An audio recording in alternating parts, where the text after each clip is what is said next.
Today, I'm sitting down with entrepreneur, former presidential candidate, and political firebrand, Vivek Ramaswamy. And we're going to dive into his thoughts on dismantling the Department of Education, his decision to back out of DOGE and run for governor of Ohio, Trump's economic policies, tariffs, and so much more. Keeping it real with Jillian Michaels. Keeping it real. Mr. Ramaswamy, welcome to the show. How are you? Doing well. How you doing? I'm doing great. It is a pleasure to meet you. Congratulations on announcing your run for governor of Ohio. And I got a lot to ask you. I'm going to jump right in. And can I presume that this is essentially a test run for the presidency? I wouldn't presume that. This is a destination job for me. Yeah, I mean, look, my plan in life has been, I've learned a lot of lessons. It's don't make plans that are way too long-term because nothing ever goes like you expect it to. So everything I want to do, I want to make sure it's a kind of a decision I came to in my life, early in my adult life when you kind of do things that think it's going to get you somewhere else. It's not a good way to live your life. Do something that you find meaningful in the present. And I believe that leading a state of 11 million people at the heart of the country where I grew up and I'm raising my kids is meaningful in and of itself. Even if I didn't do another thing in my life, would I be proud of that? If I did a good job, I would. So we'll take it chapter by chapter. The future is long. Everything's possible. But I want the next chapter to be something meaningful in and of its own right. And that's how I'm thinking about it. I appreciate that. And speaking of Ohio, I watched you recently when you announced the run for governor talk about how so many different things are going to be kicked back to the states. And of course, new in the news, on fire, the dismantling of the Department of Education. Yeah. I've heard this is a disaster. Oh, my God. And then I've heard you talk about all the reasons this is a great thing. Can you elaborate on what's wrong and why you think that this is potentially the way forward? Yeah, I mean, it depends on what you're referring to as the disaster. If you're saying this is a disaster and that's referring to the U.S. Department of Education, that'd be accurate because that's exactly, no, I mean, seriously, that's exactly what it's been. You think about this government agency in Washington, D.C. that spends $80+ billion of U.S. taxpayer money per year. Let's just take a big step back and measure, let's say, student achievement over the last 20 years, student achievement over the last several decades.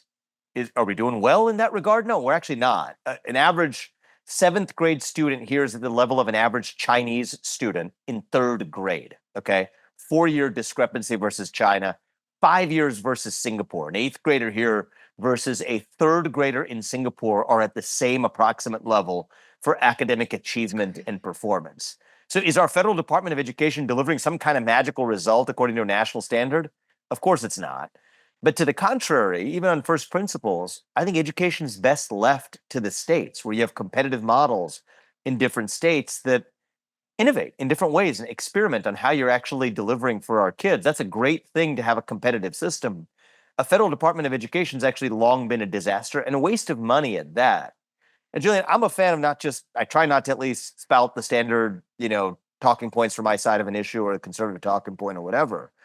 It's worth on the day that it's being ordered to be dismantled to just take a step back and say, what would have been the purpose for creating this in the first place, right? Like, what was the point of creating a U.S. Department of Education if it's been such a failure? Was there ever even a rationale for it? Even if somebody wanted to create a federal government solution to a said problem, so many of those agencies should have just been temporary task forces. Imagine if the U.S. Department of Education had just been a temporary task force overseeing the process of, let's just say, the integration of our schools and making sure that there wasn't racial disparities in how things were transferred from one school district to another. Agree or not, at least that would have had a finite time period that it existed.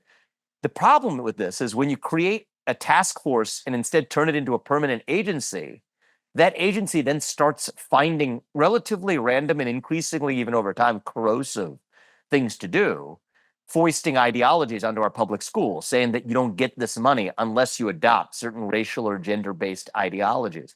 There's actually one funny story, maybe we'll find it funny, maybe not, it's a little odd, that certain schools in certain central parts of the country could not get funds because they taught certain programs that were deemed outside of what was acceptable for a school to be teaching. For example, training programs in archery. Well, you know what? Maybe we don't need one standard for the entire country. But in certain parts of the country, that might make sense to have a public school that integrates that option into middle school or high school education. It belongs to locals, and education is best done locally, ultimately for each family, even being able to make the decision of where they send their kids to school. Anybody who's a parent knows that every kid is different and unique and deserves their own path. That's where education's best left, is to the decentralized apparatus of the states. And this federal Department of Education has been nothing other than an abysmal failure. And when an institution has failed that badly, there's one answer: you shut it down, return the money back to the stakeholders. In this case, it's to the taxpayers and to the states and to the people. That's a good development, but it's not the end goal either. It's not the final destination either.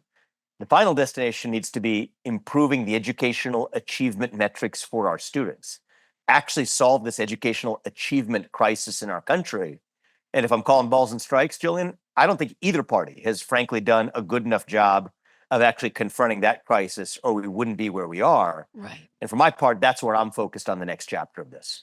If I could ask you some questions about the money part, because that seems to be one of the most alarming concerns with regard to dismantling the Department of Education, is what happens with Pell grants? What happens with Title I funding for underprivileged kids? Now, I know you just mentioned that kids in the more impoverished areas are getting the most money spent on them, which I find crazy. I did not know that. So maybe that sort of answers this question that I'm asking. But for kids in poor areas, what happens when there isn't that federal infusion of money? Will they suffer for lack of tablets in school, lack of quality teachers, and so on? Now, it's sort of an apples and oranges kind of issue here, because I'll tell you, here's why. About 10 to 12%, maybe 8 to 12% of a school's budget typically comes from the federal funding in the first place. It's mostly funded through other sources anyway. The issue at the poorly performing inner city schools and in poorer districts, where you have a higher per student expenditure, I can't emphasize that enough. A lot of the poorest school districts, in the inner cities included, have the highest per student expenditure and the worst results to go along with it, which have been worsening over time. The issue is really the fact that teacher quality is lacking. Right. That's the issue.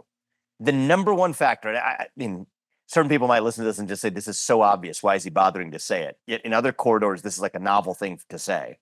So whichever category you're in, I'm just going to say it. The number one factor that determines a student's long-run academic performance is the quality of the teachers that he has along the way. Period. Right. And yet, in most school districts, including in my own home state of Ohio, less than half of the money allocated to public schools goes towards classroom instruction. It doesn't make any sense. The best teachers in public schools undoubtedly deserve to be paid a lot more than they are right now. I think it's reasonable to ask the question right now. I mean, I talk about reviving the American dream. That's one of my passions. I've lived the American dream. Is it even possible to live the American dream as a public school teacher today? The fact that that's a difficult question to answer or even reflect on, I think, is a scathing indictment of where we are right now in our educational system.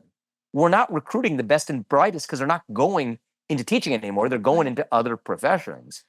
And so what I believe needs to be done, and I'm going to implement this in Ohio when I'm the next governor, hopefully, is merit-based pay for teachers. Make sure you're paying for performance, but the best ones ought to be paid a lot more than they are right now. There's other solutions that are literally cost-free that no one's talking about, where there's red tape and bureaucracy, both in my state and others. I'll give you an example. There's a lot of people who are retired, who have lived out great careers as engineers or doctors, and are in their golden years now, have that impulse to serve, to give back, to also just find purpose in retirement. I mean, to a lot of people, there's more to the third phase of your life than hitting white balls in some aimless direction. I say that as somebody who enjoys playing a round of golf from time to time, is too. But they want to do something. And what do many of them want to do? They actually want to go, turns out, volunteer in schools, kindergarten, first grade, second grade, third grade. Maybe you've had grandkids. Maybe you don't have grandkids. Maybe your grandkids are older. That's a thing that actually many people want to volunteer to do. At that age, compared to the standard of instruction in the inner cities, literally, Jillian, all you got to do is just read to them. Start with just reading books. Basic baseline for where you could start with a kid who's in kindergarten or first or second grade, and then build on that. In many cases, they're not even doing that in many inner city schools. And yet, what do those schools do? There are obstacles that stop those full-time willing volunteers who are perfectly capable, people with advanced degrees, people who are perfectly equipped and trained to be great teachers and mentors to young people, we don't let them do it. So this discussion about whether it's more or less money or how much money, it's really how the money is being spent that we ought to be talking about. Right. And then if there's a funding gap, look, let's have that conversation and make sure no school is underfunded. But that is the wrong discussion in an environment where that money in the most funded schools is being squandered so badly that the kids are actually performing worse at the end of it. And to be comprehensive, I mean, there's so much to talk about, and I'm sure we want to cover other stuff in the short time we have together. But you think about collection of grants or the repayment of loans. I'm not exactly sure how this is going to shake out exactly, but Linda McMahon and I have had conversations. I've also spoken publicly about this. You could take that and move it to Treasury, right? Reorganizing Right. some of this. Okay. The Department of Education, some of this was workforce training. A tiny sliver of its budget was about workforce training and education. There's this giant thing that we also call the Department of Labor. Maybe you should move it there if it relates to workforce training. So there are ample ways to be able to dismantle an institution that, as just as a matter of that bureaucracy, it shouldn't exist. I've been preaching about this since day one of the first time I ran for office, when I ran for US president a couple of years ago. I think it is decidedly a good thing. Now, it's not a murky kind of gray, well, there's some good, there's some bad in this category, and I'm proud of President Trump for doing it. It is decisively a strictly good thing for us to dismantle that Department of Education, return as much of that money back to the people as we can, send back education policy to the states. But that's just the first step, right? That's not, it's a celebration of a milestone, not an achievement of a goal. The goal is actually enhancing, I believe ought to be enhancing the performance of our students. Right now, fact of the matter is we're not doing great. 75% of eighth graders are not proficient in math.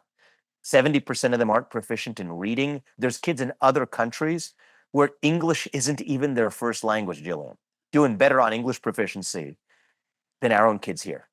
I have That's to admit, unacceptable. I see it. I have a seventh grader, and I actually see it. And the school is always closed. It's raining outside.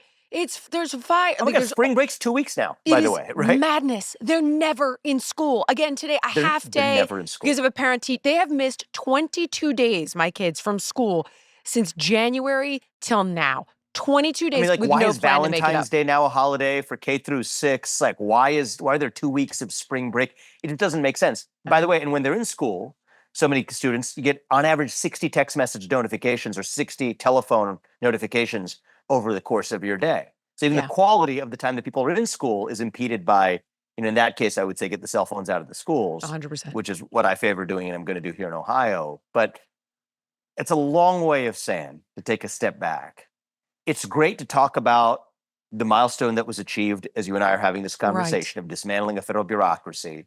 It's great to talk about school choice. I favor it, and it's a great conservative solution that I'm a champion for. But we're also going to have to talk about actually enhancing the achievement of students who go through all schools, including our public schools. And the fact that we are where we are right now is, I think, a scathing indictment of policymakers in both parties. And what I'm hoping to do in the state of Ohio is to roll up my sleeves, get into the curriculum, get into merit-based outcomes, developing healthier outcomes for students in every possible respect. That's what I want. Academic health, civic health, mental health, physical health, in every domain. Healthier, more fully, ultimately formed students who graduate from high school. That's what I want out of our system. Those are our true metrics of success. And that's what the states are ultimately going to have to step up and deliver. And I do see, something of a leadership vacuum there that we're going to have to fill. You're addressing next steps of like, okay, yeah, we've got this problem. We're going to attack the problem. But in all fairness, I'm not hearing a lot of talk about next steps, which allows for a huge amount of criticism. In other words, you're suggesting we move. I'm here talking to you, Jillian. Well, this is what I'm hoping. We're chatting about next steps right here. You are. Yeah. You are. Which is where I think that in the next 2 years, we're going to see this go one way or another. And you are, which is really important. And I've seen you do it with things like immigration as well. Whereas at the moment, it's like we're cutting, we're slashing, we're burning, we're doing X, Y, Z. But I kind of wonder, which is ultimately going to lead me to the DOGE question, If we had this game plan before announcing or dismantling the Department of Education, and it was flushed out to the degree of we're moving this over to labor, that's going over to the Treasury, we're going to cover this base here, here, and here. Everybody got it? Problem solved. Holes are plugged. Now we're going to dismantle this thing. I wonder if it wouldn't feel to people or allow so much criticism of fire, ready, aim. And So, go, Yeah, I'll go, give you yes, some please. commentary on that because I think there's the truth of the substance of it. I mean, I've had personal conversations with Linda McMahon in the weeks leading up to this, laying out, she's the Secretary of Education, laying out my perspectives on exactly how that piping and plumbing would work. It was clear to me that she had thought about this in a deep way as well. And certainly speaking for my own part, I believe others too have laid out different plans of different ways the actual mechanics of taking this apart could work. I almost think there's a good part to your point, Jillian, but I almost think it's actually even in that next step after that, right? So if that's step two, okay, here's how it's going to go. Basically, I would say loan collections could go to Treasury, workforce training to labor. You could have a couple of other areas where you could even see certain things weirdly could go to the State Department.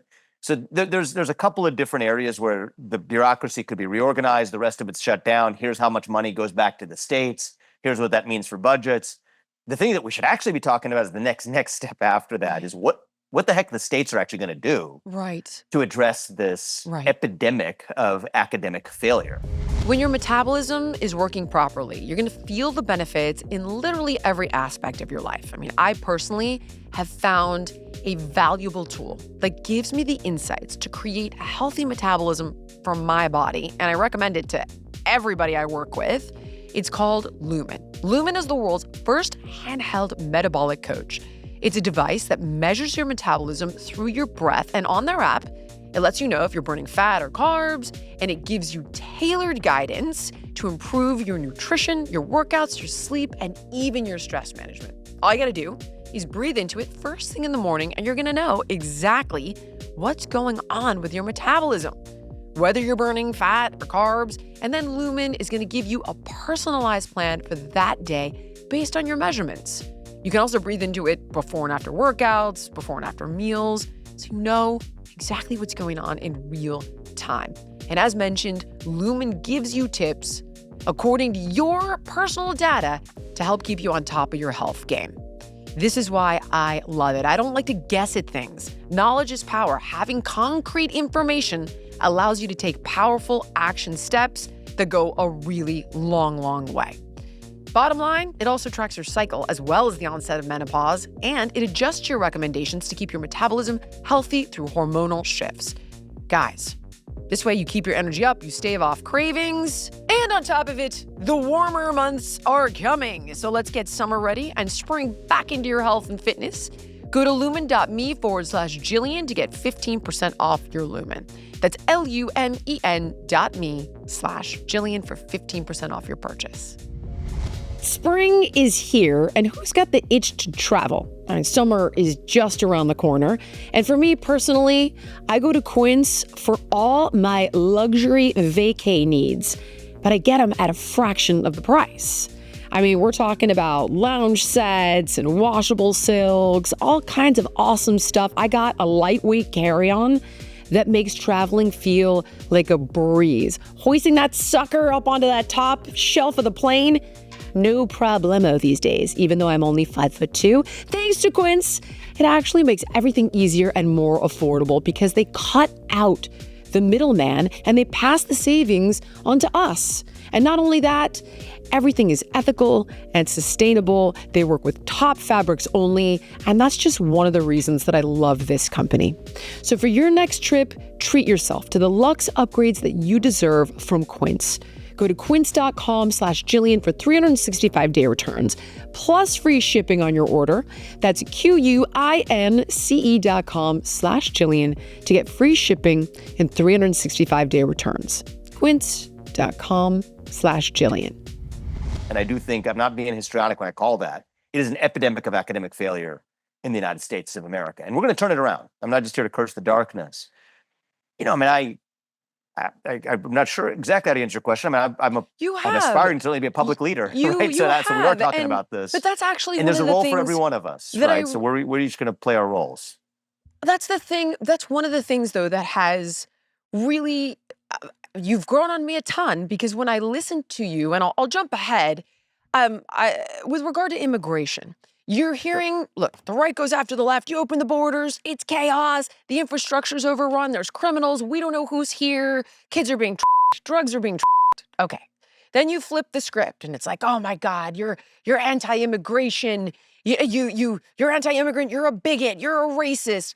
But then I actually loved when you talk about how your parents were immigrants from southern India and how legal immigration is so important and the ways in which immigration can stimulate the economy and how to do that in an effective way so that it contributes to the host society. But Vivek, I'm not hearing that from many different politicians. And I even wonder if you could elaborate on your thoughts with regard to Sure. where immigration goes now that we've stemmed the flow, we're getting the bad guys out of here, all things that need to happen.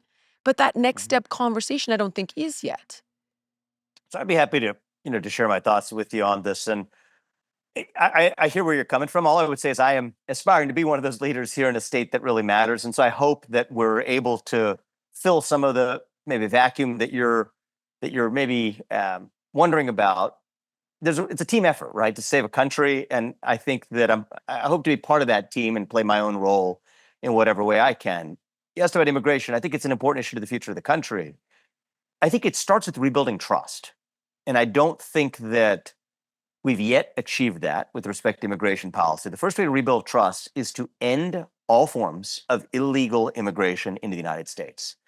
I am proud to say a hardliner on that question. I think we need a sealed border. We Yeah. need to use every resource. I think it's an appropriate use of the US military. I don't think that's histrionic. I think the US military can protect the US borders. That's part of what being part of the Defense Department is all about. And the incentives to be here illegally, defund sanctuary cities. Think about that, Jillian.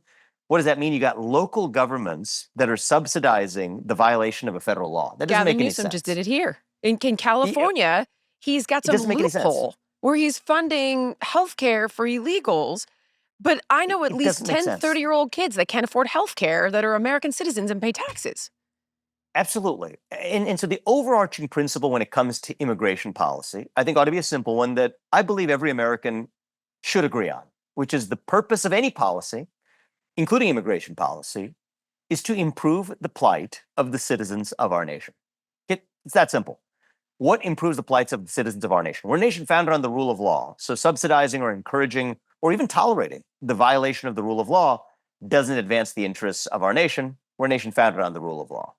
So I could go on about the illegal immigration issue and how we should end foreign aid to countries in Central America where, frankly, the Darien Pass, a region that used to be shut down for people, that northward flow of migrants from Venezuela to the southern border of Texas, all the way to sealing the physical border itself, all the way to ending the incentives to be here illegally, ending every form of aid, and ending every form of funding of sanctuary cities, all of that. That's in the stopping illegal immigration category. If it's in favor of stopping illegal immigration, it's done in a legal way, I'm in favor of it. Okay. Agreed.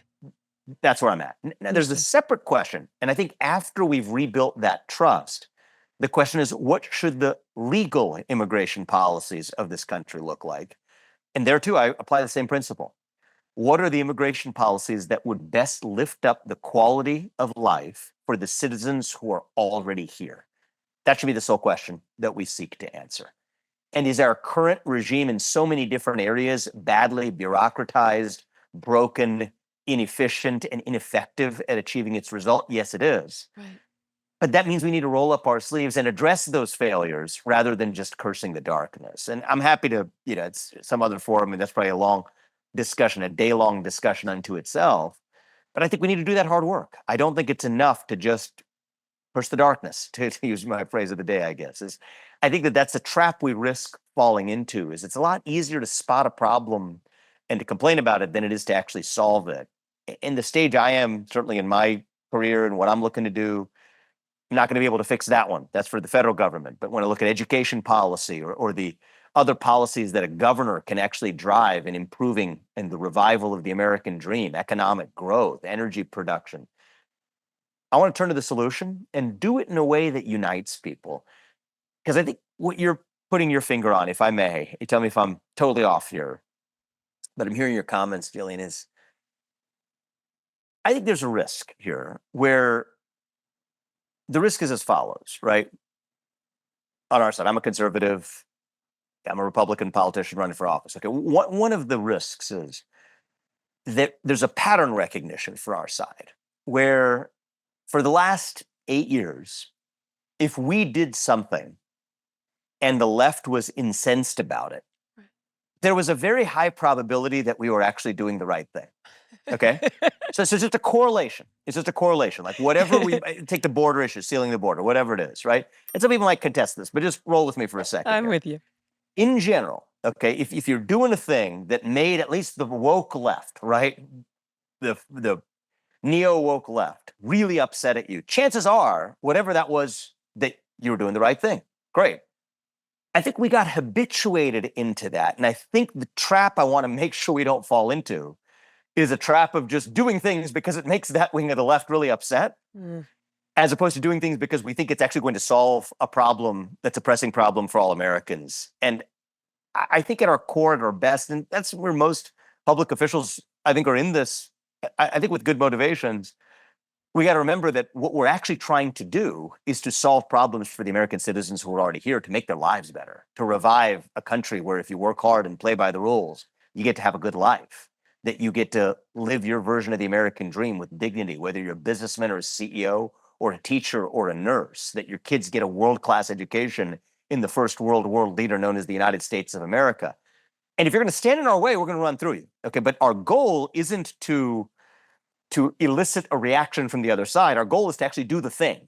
Yes. And so that's what I think success looks like, is do the thing. And then I see an opportunity there. Because if you're actually focused on doing the thing, I think there's all kinds of interesting shifts going on in America. There's the best case scenario. And so the middle case, you do the thing and you run through the other side who's an obstacle, but you're running through that obstacle because you want to do the thing. Then there's an even better version of this, which is where I'd like to see us go in our most aspirational version of ourselves, is not only are we doing the thing, we're not compromising on our principles, we're not compromising on our values, we're going to stand true to our values, true to our goals, but use the power of persuasion to even bring along the people who might have thought they disagreed with you, to bring them along. That's the best case scenario. And if that's the best case scenario, I'll also paint the worst case scenario, which is that we just do things because they make the other side angry without actually even doing the thing, which is in some cases the worst of all worlds, is we didn't even do the thing that we actually set out to do, but we managed to make the other side mad because pattern recognition over the last 10 years taught us, at least in the last 10 years, that's what allowed us to do a good thing. When in fact, the next 10 years aren't going to be, I hope, aren't going to be the same as the last 10 when it comes to polarization in our country. And so I don't know if that got too, wonky or philosophical or whatever, but that's where I see an opportunity, and that's where I see a risk, a fork in the road ahead for where we head from here. And for my part, I'm hoping to lead Ohio as a governor that has certain goals that I'm in this to achieve. Take the educational achievement discussion. If you're a teachers union, if you're a political opponent, if you're standing in the way of us standing for the achievement of our students, we're not going to go lightly. We're going to run right through you. But at our best, I'm not picking a fight for the sake of picking one. To the contrary, I'd prefer if actually we were just able to do it together and all celebrate that outcome. And that might mean that nobody was incensed about it. That's not a bad thing.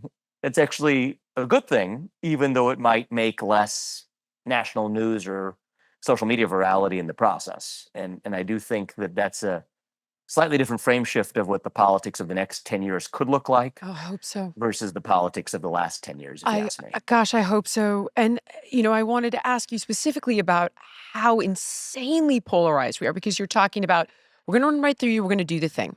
If I could give an example, which sounds like what you're describing, it would be sending Venezuelan gang members back to their country who entered America illegally. And yet some judge who must have bumped their head 50 times before ruling that plane should have been turned around. This is the part where I'm like, is this even possible? The fact that we cannot agree criminals should go home, is it even possible, do you think, anymore, to get on the same page about friggin' anything from sending back dangerous criminals to educating our kids? Do you see hope? Totally. And that's the spiral that I'm talking about, Jillian, because then the right, which I'm part of, understandably starts to engage in this kind of pattern recognition where Right. if you're doing something that really pisses off the woke left, you're probably doing something right. And so if it Okay. really pissed off a group of people to say that you're sending Venezuelan gang members back to the country, back out of the country, back to out of the United States of America where they belong, then it turns out that's making somebody else mad and you're doing the right thing. So it creates this. What I want to do for our side is that's just a fact. Most of the time, if you're really pissing off the woke left, you're doing the right thing. I don't want that to then become our goal. I don't want it to be, it's not our goal that we're solving for to just do things that inflame the woke left, because 95% of the time you're going to be doing the right thing anyway. I'd like to just frame shift what we're actually trying to achieve is we actually want to do the right thing. We want to stand for the rule of law. We want to stand for the interests of the citizens of the United States of America. And if you stand in our way, then you're an opponent. But maybe, just maybe, we might even, in the next 10 years different from the last, be able to use, once in a while, maybe even the power of open dialogue, persuasion, space for somebody to be able to evolve their own views, to bring along some of the people who might have thought they were against us 10 years ago that might be just a little more grown up today. And I'm not some sort of, kumbaya, sort of fake optimist here, but I do think that there's a little bit of a cultural shift waiting to happen in the country. And it's just human nature, even in a negotiation, a business setting, in a political setting, you always see this. If you put somebody in a corner, they have to stay there. But if you give them the space to move a little bit, sometimes you might discover they're actually willing to make that move if you give them an opportunity to do it. So And if you that's role how I think model about it. things, without compromising on our principles, by the way. But I feel like in some cases you do role model it. I've seen you go against the party at times. I've seen you take a more center position on some issues that are social, on some issues like immigration and the HB1 visas that we brought up. And I wonder if you think Republicans, because at this point, when I see the left lighting Teslas on fire and not standing up for 13-year-olds who've overcome brain cancer, I feel like the party is lost. Absolutely lost and inverted. I think they have no idea where they're going, who the future of their party is. And I wonder if somebody like yourself and other Republicans can role model what it looks like to call balls and strikes. Do you think that the more you guys do that, because I also think that's going to be the key to winning again in the next 2 years, that maybe Democrats will go, oh, look, it's working. People are loving this honesty and authenticity. Look, I hope so. I mean, it's a team effort, as I said. I mean, we each have our respective roles to play. Look, I think a risk, and I'm confident that with enough awareness, we're going to be able to avoid this risk. But I think a risk for the next 2 years is that we keep criticizing the Democratic Party as it was in 2023 and 2024, when maybe some other people step into the leadership vacuum in a way that shift their party at least in the direction of rationality. We can't be caught flat-footed criticizing yesterday. We got to be competing in the actual ideological debates of tomorrow rather than yesterday. Right. So I don't want to see us get caught flat-footed. You see this a lot weirdly in the nonprofit world, actually. You see a nonprofit that'll be formed and it becomes so addicted to the problem that it wanted to solve that once it solves it, it almost starts fretting because it's like, oh my gosh, we solved it. Now what do we do? It's like the U.S. Department of Education. The answer is shut down, move on, and find something else to do. That's the answer. But anyway, I want to make sure, and I think we're going to be good on this front as a Republican Party. I'm going to play my role in whatever way I can to help us get there too, to make sure that we're not just talking about Biden and Kamala. I mean, frankly, if we're talking about Biden and Kamala 6 months from now, that would, I think, be evidence of a failure. Okay. Fair. Because at this point, we're still going through a transition. That's fine. But if we're in the latter half of this year, if we're 6 months towards the end of 2025, and we're still talking about the Biden-Harris regime, at some point, we're going to have to start chasing the future. That's where President Trump's leading us. I think he's done a great job in so many respects, coming straight out the gate with such force and energy shutting down the Department of Education today, as you and I are having this conversation, but for the purpose of actually returning that to the states where we could do better. We're off in substance to a great start in a lot of ways. I just want to make sure that not just at President Trump's level, but all the way down, even in our state elections, even the midterm cycle, we remain focused on not just what we're running from, but what we're running to. Not just the nightmare, but the dream. And I do think it's worth having a conversation again about reviving this idea of the American dream. What is it? Right? Do we believe it still exists? Or this vast geographic space, a beautiful country in that geographic space at that. But is there something that still binds us all together across our differences in that space? I believe there is, actually. I really do. I think it's a set of ideals and a shared culture that bind together the greatest nation known to the history of mankind.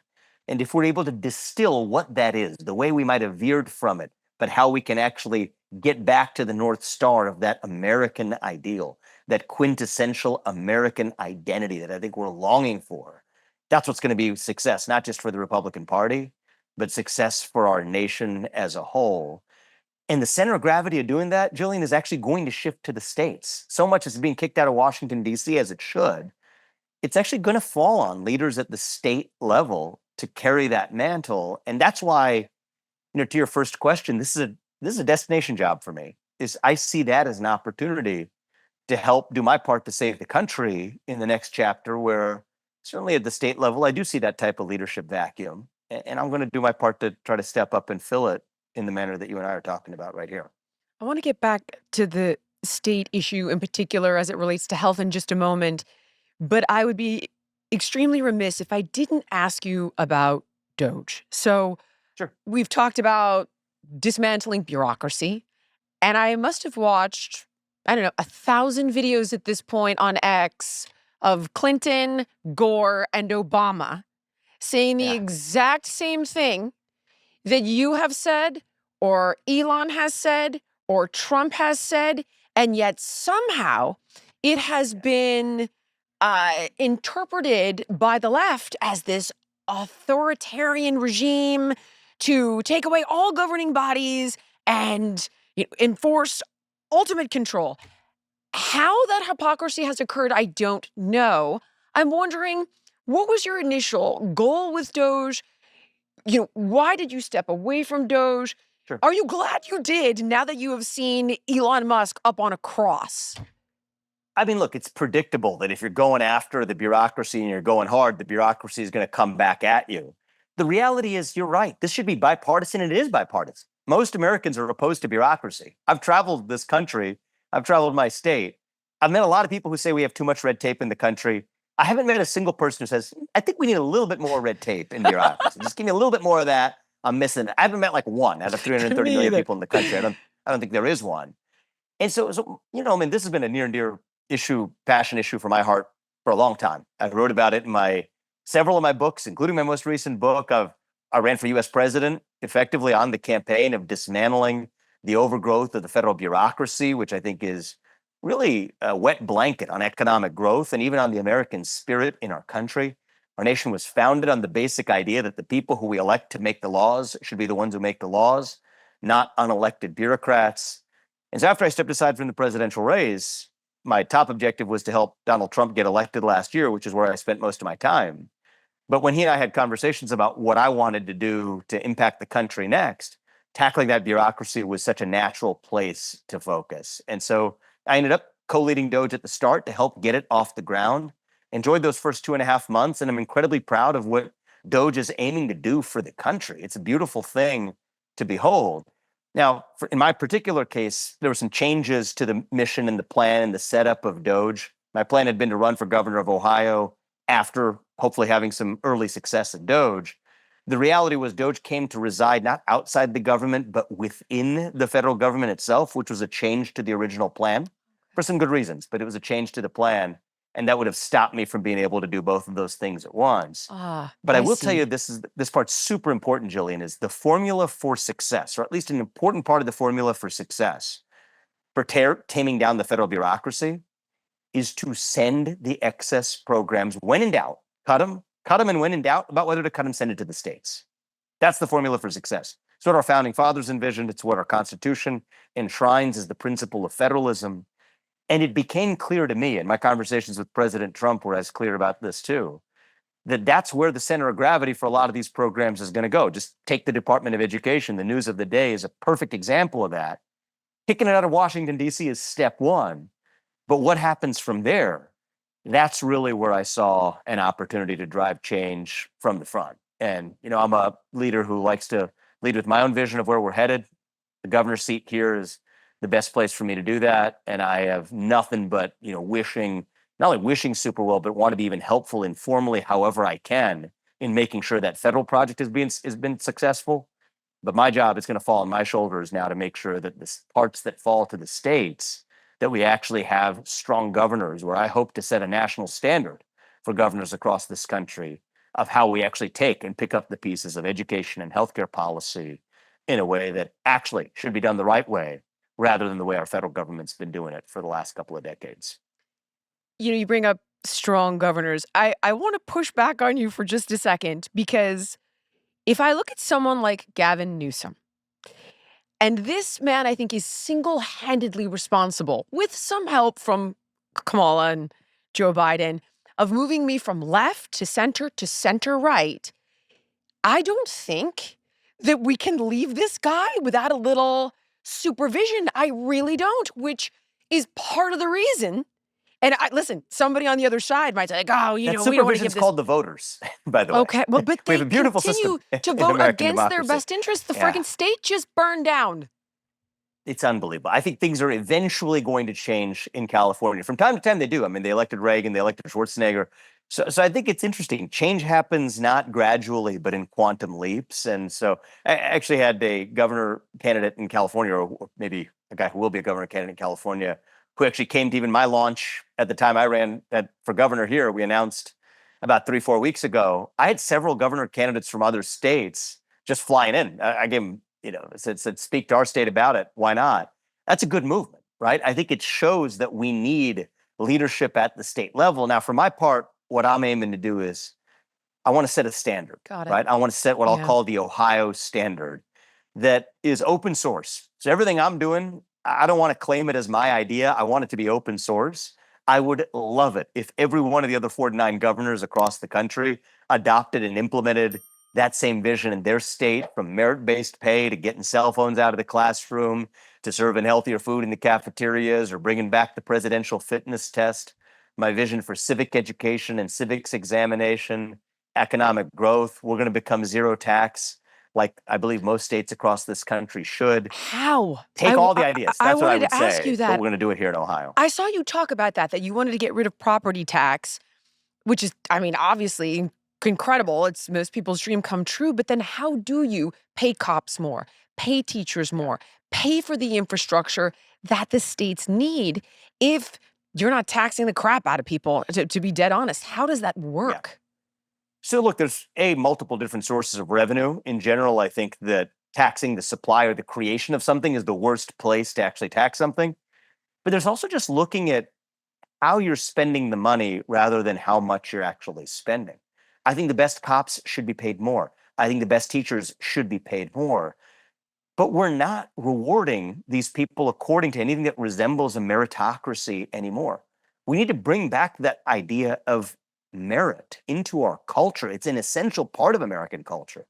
It's just that we've lost our way a little bit. We need to reset that North Star. I want to improve the effectiveness, actually. Effectiveness ought to be the goal.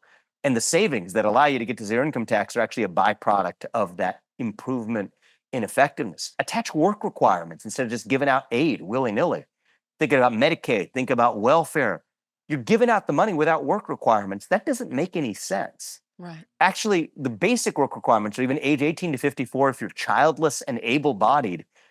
The idea would be you only have to work 20 hours a week in order to get that form of aid. That's not a lot to ask.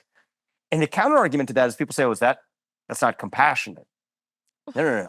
I think making somebody more dependent on the government is not compassion. That is cruelty. Where you're sitting in your parents' basement playing video games and smoking pot. That's not making you feel better about yourself. No. It's going to drive a greater what do you know? What do you see in the country? Epidemic of depression, anxiety, drug usage, suicide. It comes from that loss of purpose, that rudderlessness that we're actually paying for. So there's an example there of where you're actually saving money, but it's a byproduct of just doing the right thing from the standpoint of human flourishing, from the standpoint of American flourishing, from the standpoint of effectiveness of the few things that government is actually supposed to do and to do well.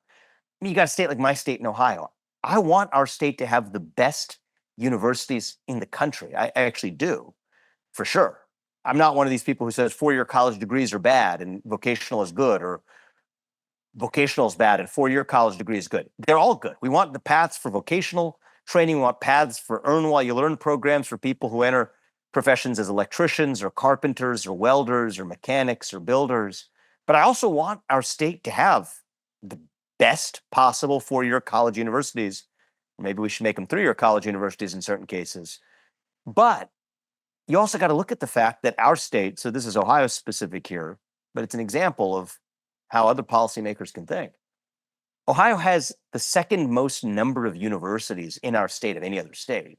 And yet we have actually a relatively small number of people who are below the age of 17 compared to other states. That doesn't make any sense. There's a mismatch there. So are there opportunities for consolidation? Where are you saving costs? Sure.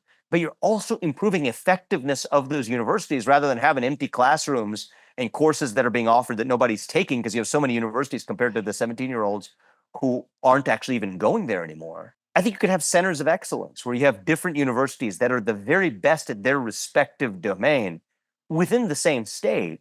And is that going to save some cost? Yes, it is. But it's also going to, for that matter, improve effectiveness. And I think that the more we're focused on effectiveness, the more that saving cost is a byproduct rather than the other way around.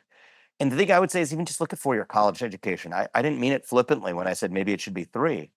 You look at the curriculum, many bachelor's degrees should absolutely be certified as three-year degrees. And I'm going to do that in the state of Ohio. We're going to roll this out in a more effective way later this year, in a more detailed way. But the bottom line is, can certain bachelor's degree programs be fully accredited at 3 years? The answer is absolutely. Wow. Now you actually look even at certain universities in our state, what accounts for that fourth year is general education requirements, but you double click and look at what are the categories that fulfill a gen ed requirement. DEI, diversity, equity, inclusion is one. Sustainability, it's a sort of a euphemism for climate indoctrination, is another category. And whatever you think about the merits of those programs, and I don't think highly of them, but whatever you think about the merits of those programs, are you telling me that a requirement for a bachelor's degree and increasing the cost of college education by 25% on a per student basis is worth that? I don't think that's a judgment that most people agree with. And so anyway, I come back to the fact that there are ample opportunities to get a state like ours to a zero income tax, to bring down the property tax burden, but to do it in a way that doesn't decrease the effectiveness of the state, but I hope improves the effectiveness of it in the long run too. And it's a big part of how I'm hoping to lead, hopefully, Jillian, in a way that brings along not just Republicans with me on this, but Democrats, I hope so. politically homeless people, independents. We got a seat for you at the table in this movement if you care about educational excellence for your kids and give the American dream, come aboard. We're on the same team is the way I talk about this. I've heard you speak a lot about health, and in particular, mental health. And you talked about actually reinstating the psychology institutions, the psychiatric institutions in Ohio. Why is this important to you? I don't hear a lot of governors talking about that, to be honest, which I was really inspired by. And why do you think there's so much pushback? Why do you think the left has ceded the mantle of health to the right? It's so bizarre. And what's the vision to fix it in Ohio? So look, I think in the long run, the best way to have a lower healthcare cost in the long run for the bridge on cost is to just have a healthier population in the first place, starting at a young age. And I think physical health and mental health are deeply integrated. They're two sides of the same coin. I want to bring back early childhood education. I want to include physical education starting as early as kindergarten. I want to bring back the presidential fitness test, which we got rid of about a decade and a half ago. I think that it's not that everyone's going to pass it or not. It's about setting a standard to aspire to. Absolutely. And the flip side of that is I think that's going to help mental health issues along the way as well. Why am I focused on it? How could you not? focus on it at a time where this is one of the most pressing issues that the next generation faces is a rising rate of suicide, a rising rate of depression, fentanyl usage, opioid usage. That's unacceptable. And it's a symptom of something deeper where there is a crisis of purpose and meaning amongst our young people, really amongst across people of all generations in our country. If you're going to be a leader in the country, I don't think you're a full leader unless you're actually taking that issue on head on and in a meaningful way. Part of that is I think people are hungry just to be part of something bigger than themselves, reinstilling a civic pride. Absolutely. I think it's actually not just about American jingoism. It's about actually giving individuals that sense of purpose we long for, to be citizens of a nation that's bigger than us.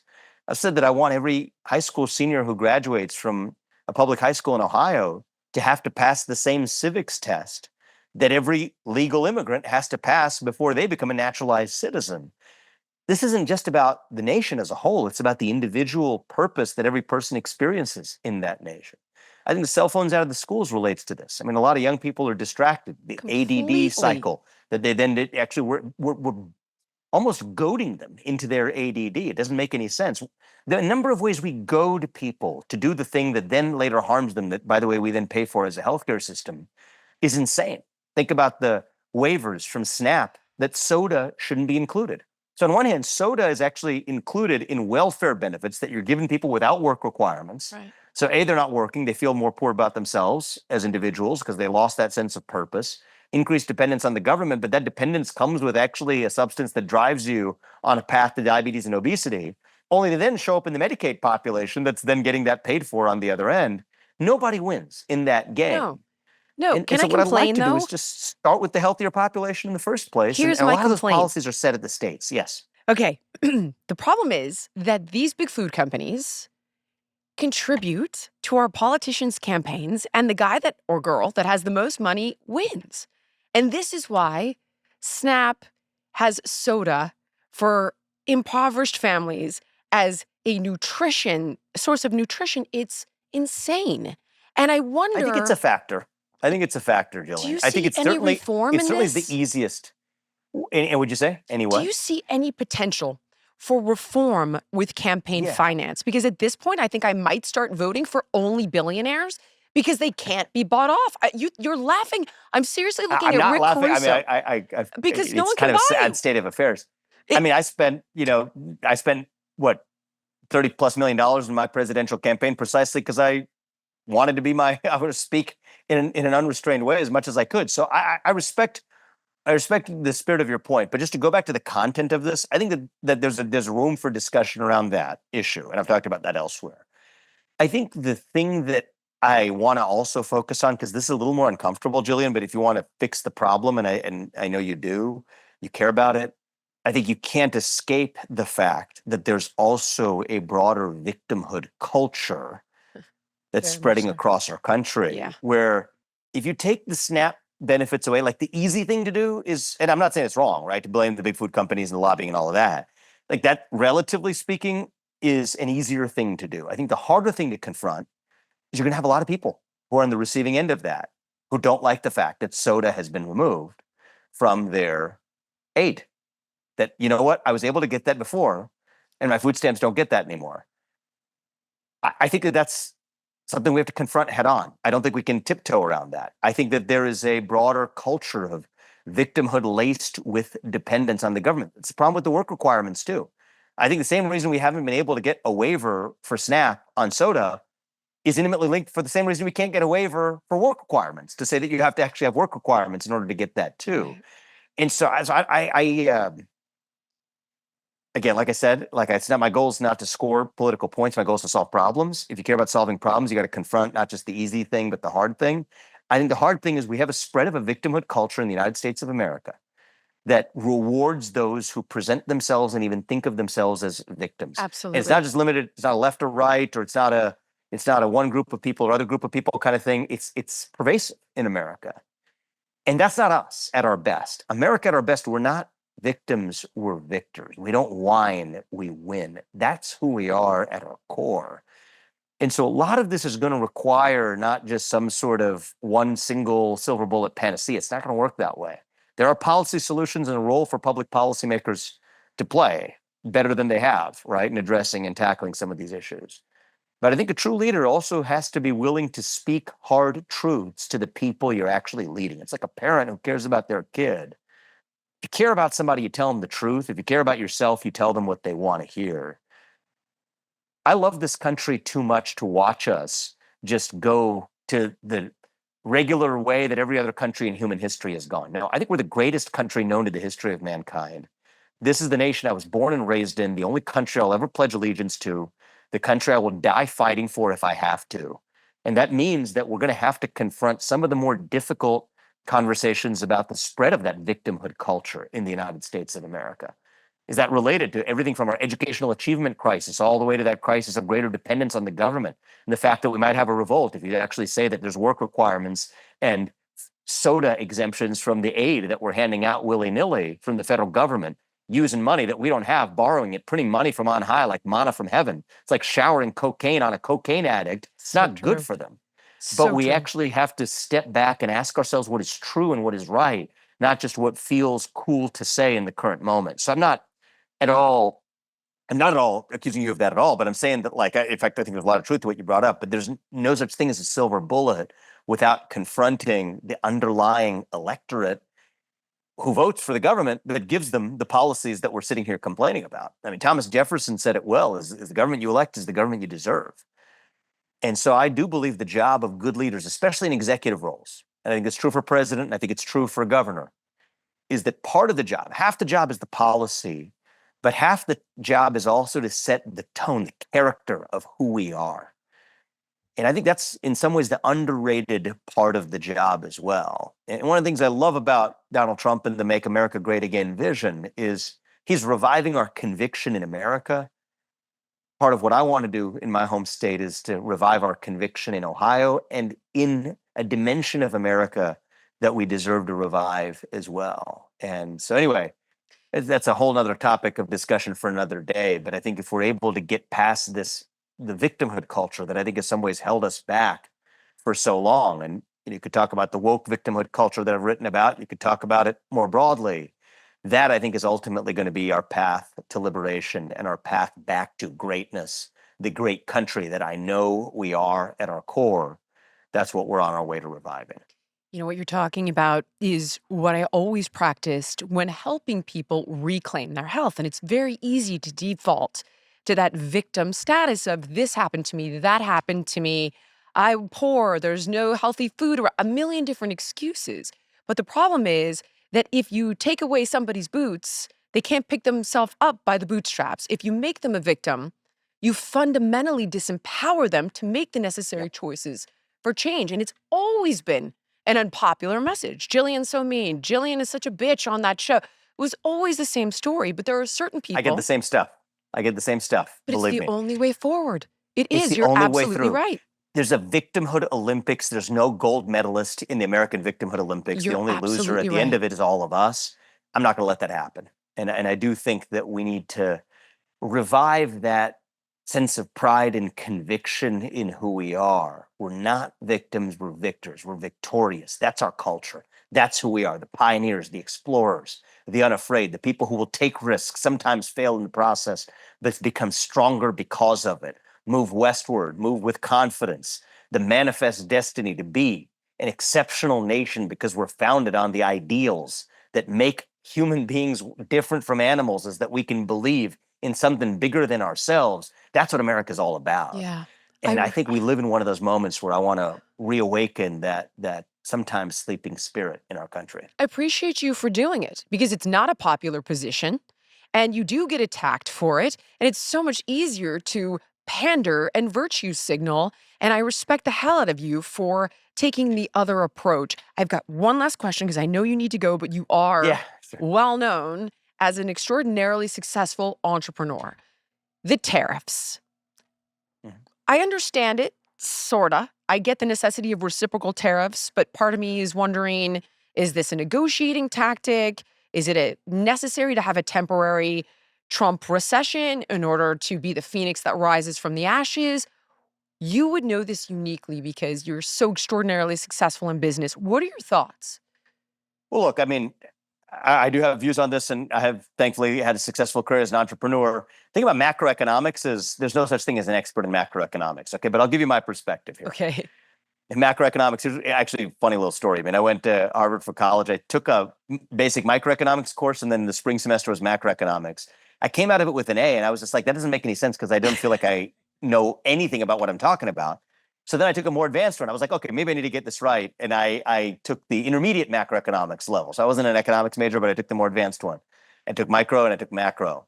Again, out of macro, I got like the top grades in the class. And I come out, again, I'm just like, actually, I don't really understand this at all, but somehow people think I do. That's what really most macroeconomists really are. So I think somebody deserves to call that bluff for what it is. It's a voodoo science. And I can say this as somebody who was looked at as somehow being an expert in this. Nobody knows what they're talking about when it comes to macroeconomics. And that's just put that somewhere, file that away somewhere. Okay. With that being said, I'll give you my view on the policy landscape. There's three schools of thought here. Okay, one is what I call the other turn the other cheek economic diplomacy.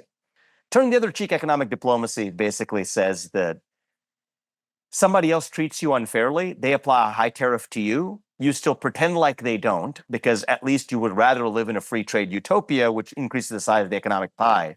So even if another country has a higher tariff on US goods than we have on theirs coming in, we're going to pretend like that doesn't exist.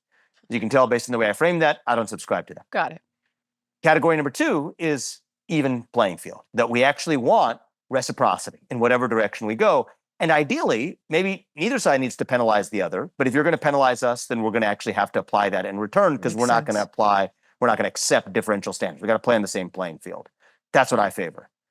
Then there's the third category, which is to say that even if others are applying one level of tariff, we're going to go higher than that and stay there because we want to make it more competitive for domestic manufacturers and whatnot. I think in the end, that latter model isn't ideal for us in the long run. Now, the question is, what's the best path to actually get to number two? Got it. Because right now it is clear that there are other countries that have not treated the United States on the same terms that the US treats them. And that's a art of elaborate negotiation. And President Trump has proven himself to be, even in his first term, an excellent negotiator for the United States of America on the global stage. Yeah, so I'm betting on him has. to be successful on that yet again to get to an environment of reciprocity. Does that mean there are still other people in the country, not myself, not President Trump, but others who may have different views in one or the other of those categories? Sure. I think there's a range of views on this question, but I'll give you where I'm landing. And I have confidence that President Trump is going to use his style as a great negotiator to hopefully advance the best interests of our country. And, I appreciate you asking about it, but at least that gives you my perspective of where I'm at on it. I know you need to go. Is there anything I should have asked you that I missed? I'm enjoying this too much, so I should probably rock and roll. But I think this is fun, and we'll do this again. Thank you so much for watching. If you enjoyed the podcast, please like, comment, subscribe, and share. And make sure to let me know what guests you want to see on in the future.